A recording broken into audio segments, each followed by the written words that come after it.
ओम नमः शिवाय। शिव भक्तों, आप सभी का पुनः स्वागत है।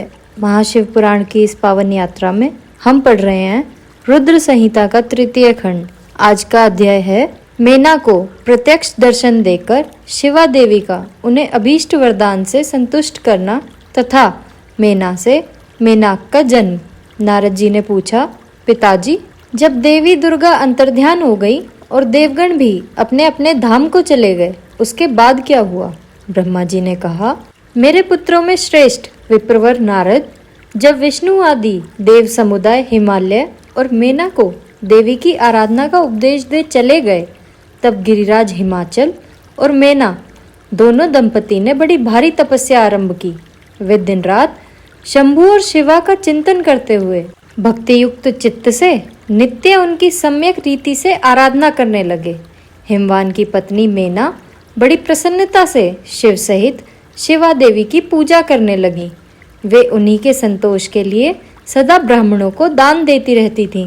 मन में संतान की कामना ले मेना चैत्र मास के आरंभ से लेकर 27 वर्षों तक प्रतिदिन तत्परता पूर्वक शिवा देवी की पूजा और आराधना में लगी रहीं। वे अष्टमी को उपवास करके नवमी को लड्डू, बलि सामग्री, पीठी, खीर और गंध पुष्प आदि देवी को भेंट करती थी। गंगा के किनारे औषधि प्रस्थ में उमा की मिट्टी की मूर्ति बनाकर नाना प्रकार की वस्तुएं समर्पित करके उनकी पूजा करती थी। मेना देवी कभी निराहार रहती, कभी व्रत के नियमों का पालन करती, कभी जल पीकर रहती और कभी हवा पीकर ही रह जाती। विशुद्ध तेज से दमकती हुई दीप्तिमती मेना ने प्रेम पूर्वक शिवा में चित्त लगाए 27 वर्ष व्यतीत कर दिए। 27 वर्ष पूरे होने पर जगन्मयी शंकर कामिनी जगदम्बा उमा अत्यंत प्रसन्न हुई। मेना की उत्तम भक्ति से संतुष्ट हो वे परमेश्वरी देवी उन पर अनुग्रह करने के लिए उनके सामने प्रकट हुई। तेजो मंडल के बीच में विराजमान तथा दिव्य अवयवों से युक्त उमा देवी प्रत्यक्ष दर्शन दे मेना से हंसते हुए बोली, गिरिराज हिमालय की रानी महासाध्वी मेना, मैं तुम्हारी तपस्या से प्रसन्न हूँ। तुम्हारे मन में जो अभिलाषा हो उसे कहो। मेना, तुमने तपस्या, व्रत और समाधि के द्वारा जिस जिस वस्तु की प्रार्थना की है वह सब मैं तुम्हें दूंगी। तब मेना ने प्रत्यक्ष प्रकट हुई कालिका देवी को प्रणाम किया और इस प्रकार कहा, देवी, इस समय मुझे आपके रूप का प्रत्यक्ष दर्शन हुआ है, अतः मैं आपकी स्तुति करना चाहती हूँ। कालिके, इसके लिए आप प्रसन्न हो। ब्रह्मा जी कहते हैं, नारद, मेना के ऐसा कहने पर सर्वमोहिनी कालिका देवी ने मन में अत्यंत प्रसन्न हो अपनी दोनों बाहों से खींचकर मेना को हृदय से लगा लिया। इससे उन्हें तत्काल महाज्ञान की प्राप्ति हो गई। फिर तो मेना देवी प्रिय वचनों द्वारा भक्ति भाव से अपने सामने खड़ी हुई कालिका की स्तुति करने लगी। मेना बोली, जो महामाया जगत को धारण करने वाली चंडिका, लोकधारिणी तथा संपूर्ण मनोवांछित पदार्थों को देने वाली हैं, उन महादेवी को मैं प्रणाम करती हूँ। जो नित्य आनंद प्रदान करने वाली माया, योग निद्रा, जगत जननी तथा सुंदर कमलों की माला से अलंकृत हैं, उन नित्य सिद्धा उमा देवी को मैं नमस्कार करती हूँ। जो सबकी मातामही, नित्य आनंदमयी, भक्तों के शोक का नाश करने वाली तथा कल्प पर्यंत नारियों एवं प्राणियों की बुद्धि रूपिणी है, उन देवी को मैं प्रणाम करती हूँ।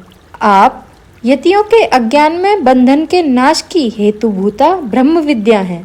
फिर मुझ जैसी नारियां आपके प्रभाव का क्या वर्णन कर सकती हैं? अथर्ववेद की जो हिंसा है वह आप ही हैं। देवी, आप मेरे अभीष्ट फल को सदा प्रदान कीजिए। भावहीन तथा अदृश्य नित्य अनित्य तन्मात्राओं से आप ही पंचभूतों के समुदाय को संयुक्त करती हैं। आप ही उनकी शाश्वत शक्ति हैं। आप स्वरूप नित्य हैं। आप समय समय पर योग युक्त एवं समर्थ नारी के रूप में प्रकट होती हैं। आप ही जगत की योनि तथा आधार शक्ति हैं। आप ही प्राकृत तत्वों से परे नित्य प्रकृति कही गई हैं, जिसके द्वारा ब्रह्म के स्वरूप को वश में किया जाता है। वह नित्या विद्या आप ही हैं। माता, आज मुझ पर प्रसन्न होइए। आप ही अग्नि के भीतर व्याप्त उग्र दाहिका शक्ति हैं। आप ही सूर्य किरणों में स्थित प्रकाशिका शक्ति हैं। चंद्रमा में जो आह्लादी की शक्ति है वह भी आप ही हैं। ऐसी आप चंडी देवी का मैं सत्वन और वंदन करती हूँ। आप स्त्रियों को बहुत प्रिय हैं। ब्रह्मचारियों की ध्येय भूता नित्य ब्रह्म शक्ति भी आप ही हैं। संपूर्ण जगत की वांछा तथा श्री हरि की माया भी आप ही हैं, जो देवी इच्छा अनुसार रूप धारण करके सृष्टि, पालन और संहारमयी हो उन कार्यों का संपादन करती है तथा ब्रह्मा, विष्णु और रुद्र के शरीर की भी हेतुभूता हैं, वे आप ही हैं।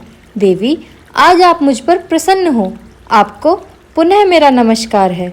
ब्रह्मा जी कहते हैं, नारद, मेना के इस प्रकार स्तुति करने पर दुर्गा कालिका ने पुनः उन महादेवी से कहा, तुम अपना मनोवांछित वर मांग लो। हिमाचल प्रिय, तुम मुझे प्राणों के समान प्यारी हो। तुम्हारी जो इच्छा हो वह मांगो, उसे मैं निश्चय ही दे दूंगी। तुम्हारे लिए मुझे कुछ भी अदेय नहीं है। महेश्वरी उमा का यह अमृत के समान मधुर वचन सुनकर हिमगिरी कामिनी मेना बहुत संतुष्ट हुई और इस प्रकार बोली, शिवे, आपकी जय हो, जय हो।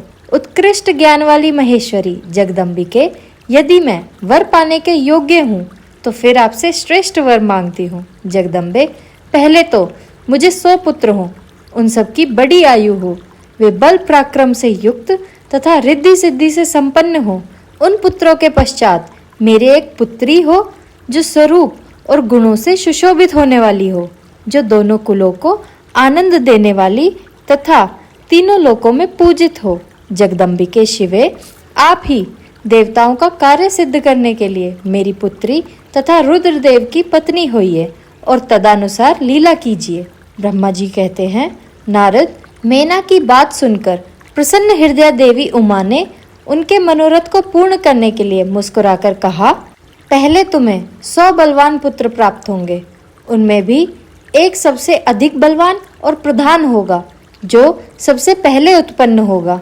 तुम्हारी भक्ति से संतुष्ट हो, मैं स्वयं तुम्हारे यहाँ पुत्री के रूप में अवतीर्ण होऊंगी और समस्त देवताओं से सेवित हो उनका कार्य सिद्ध करूंगी। ऐसा कहकर जगत धात्री परमेश्वरी कालिका देवी शिवा मेना के देखते देखते वहीं अदृश्य हो गई। तात महेश्वरी से अभीष्ट वर पाकर मेना को अपार हर्ष हुआ। उनका तपस्या जनित सारा कलेश नष्ट हो गया। मुने फिर कालक्रम से मेना के गर्भ रहा और वह प्रतिदिन बढ़ने लगा। समयानुसार उसने एक उत्तम पुत्र को उत्पन्न किया जिसका नाम मैनाक था। उसने समुद्र के साथ उत्तम मैत्री बांधी। वह अद्भुत पर्वत नाग वधुओं के उपभोग का स्थल बना हुआ है। उसके समस्त अंग श्रेष्ठ हैं। हिमालय के 100 पुत्रों में वह सबसे श्रेष्ठ और महान बल पराक्रम से संपन्न है। अपने से या अपने बाद प्रकट हुए समस्त पर्वतों में एकमात्र मैनाक ही पर्वतराज के पद पर प्रतिष्ठित है। हमारा यह अध्याय यहीं समाप्त होता है। कल हम पढ़ेंगे उमा देवी का मेना के गर्भ में प्रवेश और अवतरण। को वीडियो कैसा लगा कमेंट सेक्शन में ज़रूर बताएं। वीडियो को लाइक और चैनल को सब्सक्राइब करना ना भूलें। इससे हमें इस ज्ञान को दूसरों तक पहुंचाने में मदद मिलती है। हर हर महादेव।